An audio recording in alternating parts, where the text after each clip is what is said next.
When we think of legendary investors, names like Warren Buffett, Charlie Munger, Ray Dalio, and Peter Lynch often come to mind. However, one of the greatest investors of all time is hardly known to the public. His name is Li Lu. This extraordinary Chinese investor oversees a $15 billion portfolio and has consistently achieved an impressive 29% annual return. Li Lu has one of the most remarkable stories, from being hunted by the Chinese government to fleeing to the United States to attending a Warren Buffett lecture and ultimately being praised by Charlie Munger and becoming one of the greatest investors of all time. Li Lu was born on April 6, 1966 in Tangshan, China, during the onset of the Cultural Revolution. At the time, Mao Zedong, the communist leader, was aggressively trying to eradicate any traces of capitalism left in the country. In 1976, the same year Mao's rule came to an end, Tangshan was devastated by a terrible earthquake. The disaster destroyed 85% of the city's buildings and claimed the lives of over 300,000 people. Li Lu, only 10 years old, was among the survivors. This catastrophic event in 1976 symbolized the massive shifts happening in China's political and economical landscape. It marked the beginning of a series of capitalist reforms that have since transformed China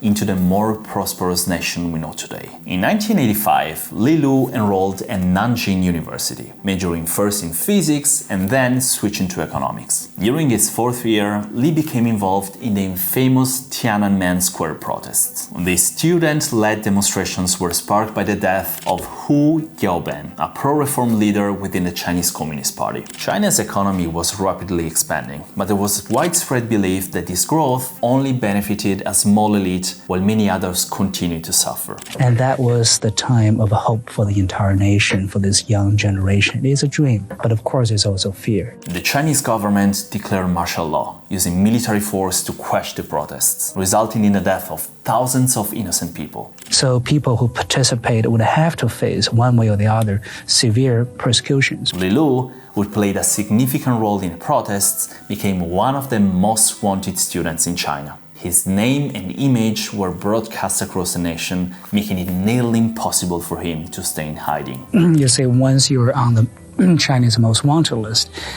your name and pictures began to appear all over, on the radio, television, train station, bus station, on the street. While on the run, Li connected with a smuggling network dedicated to helping students escape China. I never thought I could escape.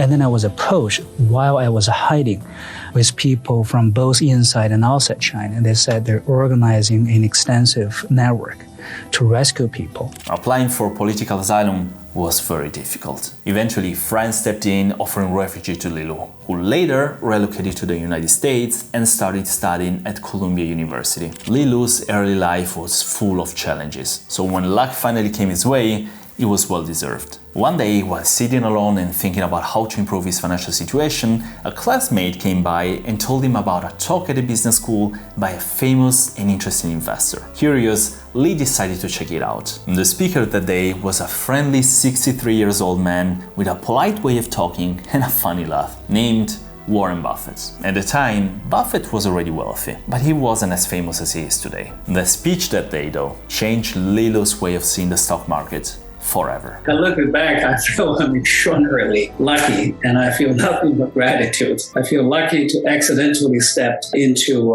Buffett's lecture at your class, basically. Buffett argued that the stock market is not a place full of shady deals, but instead a tool made to serve investors. Unlike the typical Wall Street investors, Warren didn't talk about stocks as just numbers on a screen. He saw them as pieces of real businesses that you should buy and hold on to over time. That day, in 1993, Li's journey into investing began, based on a simple but powerful idea. While stock prices might jump around in the short term due to market noise, over the long term, they tend to always reflect the true value of the businesses. By the time Li graduated in 1996, only 3 years later, he had already made incredible returns by applying these principles. Despite being a student with loans, he managed to turn his investments into $1 million before finishing school. And mind, he wasn't just investing, he was also earning degrees in economics, business, and low at the same time. Here was a guy who was on student loans. He had no money. And on the float of the student loans, which is, he would get the money in, January, maybe he has to pay it in April or something. He said he would invest the float of the student loans. And when he graduated, he had $1 million.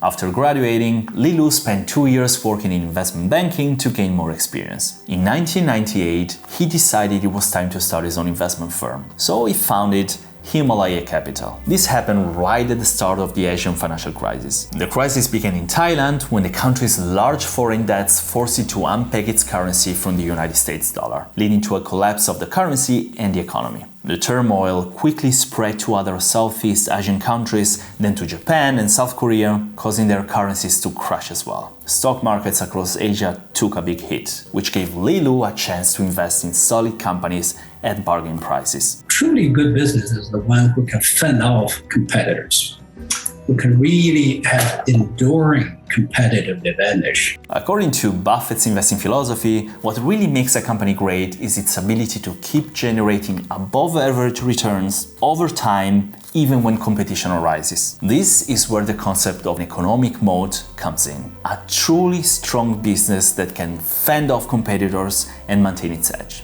One key lesson Li Lu learned is that you need to be both a generalist and a specialist. Well, in a sense, you always want to be a generalist in terms of a student of businesses. But by the time you really get into the companies you really decided to invest, you really better become a true specialist. You should have broad knowledge about different businesses, but when you decide to invest, you need to dive deep and become an expert in that specific area. During the Asian financial crisis, Li Lu found some high-quality companies that were undervalued. This gave him the perfect opportunity to buy them at prices far below their true worth. Great businesses are the ones who really have above average returns to invested capital. In his first year running Himalaya Capital, Li Lu's fund took a hit, losing 19%. Some investors would have given up, but instead of panicking, he stuck with his investments. Within 2 years, the struggling Asian economies got bailouts from the IMF and China, and Li's investments bounced back. Going through the crisis taught Li a lot about risk. The finance world often says that volatility, namely how much prices go up and down, is the biggest risk. But Li learned that volatility can be a powerful ally. If the company behind the stock is strong and not likely to go out of business, then short-term price swings give you the chance to buy at a bargain price. Unfortunately, not all of Li's clients saw it the same way. His poor short-term results led many investors to pull their money out, not understanding that short-term losses didn't reflect the true long-term value of the companies he had invested in, a common problem in traditional finance. Through his friendship with Charlie Munger, Li found the solution to this issue. Munger had been a mentor to Li for years. In 2003, during their first deep conversation, Munger told Li that he had faced a similar problem when he ran his own investment company years earlier. The solution? Only work with clients who understand the value of long-term investing and are willing to commit to it. Li followed this advice, even receiving an investment from Munger himself, and since then, his performance has been incredible. Himalaya Capital averaged 36% annual returns from 2004 to 2009, and from its start in 1998 to 2010, the firm grew investors' money 20 times over. Today, Li manages nearly $15 billion in assets, with most of it invested outside of the US. The story of Li Lu is one that we investors should always know and deepen, because it's full of hope and well-deserved success. If a man hunted by the government and escaped to a foreign land managed to become one of the most successful investors of all time, we can all hope to become better investors if we are ready to work for it.